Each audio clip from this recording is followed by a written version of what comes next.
What is up guys, Rick Hackus here, and with the Sleeper Simulant Exotic Heavy Fusion Rifle being finally released into the hands of Destiny players, a lot of people are wondering, is this gun actually good?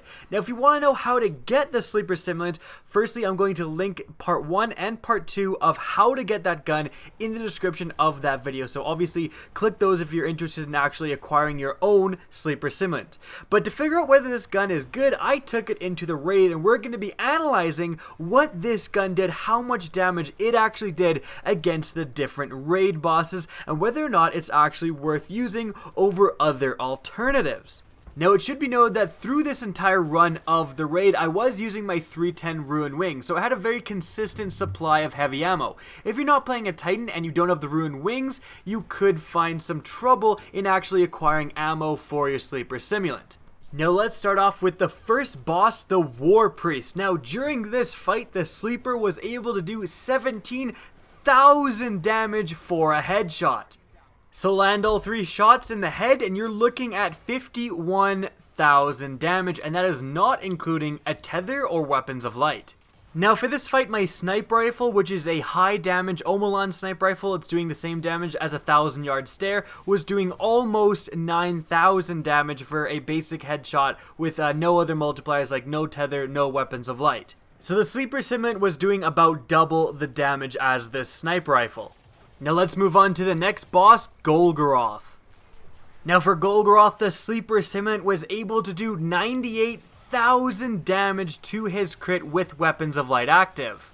However, in the same run, when I switched to that Omelon sniper rifle with weapons of light, it was doing 78,000 damage, almost 80,000 damage. Now it's interesting in this fight that the magnitude of the difference between the Sleeper and the sniper rifle were so much less. Like in the previous fight for Warpriest, it was doing double the damage, but in this fight it's nowhere near double, and it's interesting why that modifier changed for some reason.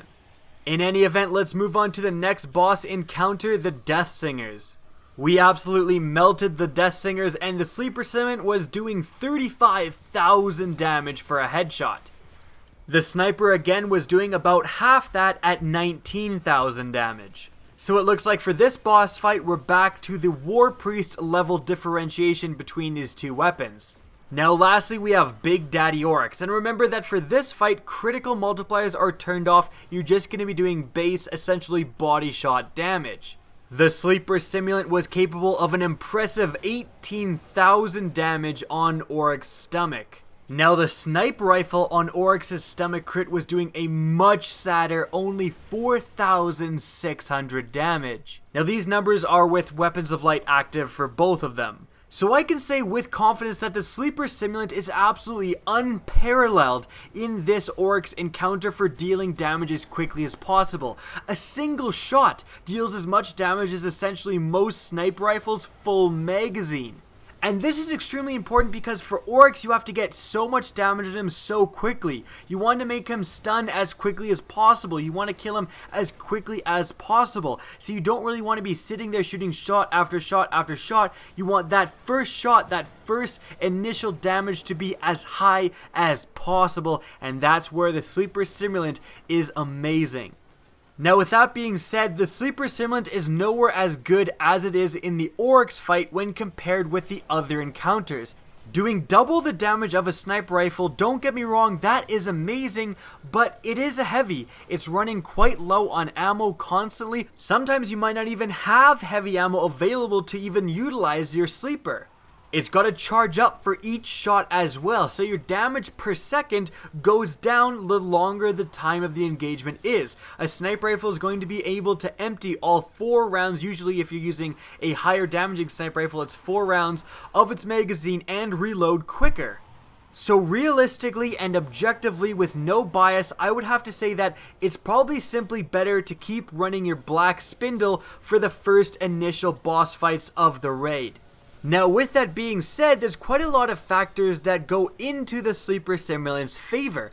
Again, it looks like the Sleeper Simulant is essentially a really powerful, really high damaging per shot sniper rifle with harder to find ammo. This isn't necessarily the worst thing against bosses because, what's key for bosses? Sniper rifles. So having the Sleeper is basically like having an entire another sniper rifle. As such, it frees up your special slot a little bit more. You could actually get away with not running a sniper rifle, running something like a very powerful shotgun or a very powerful fusion rifle, and then rely on your Sleeper to do the damage to the bosses. Although that plan might result in you having to pop some heavy synthesis to keep things consistent, it certainly frees up your class a lot more.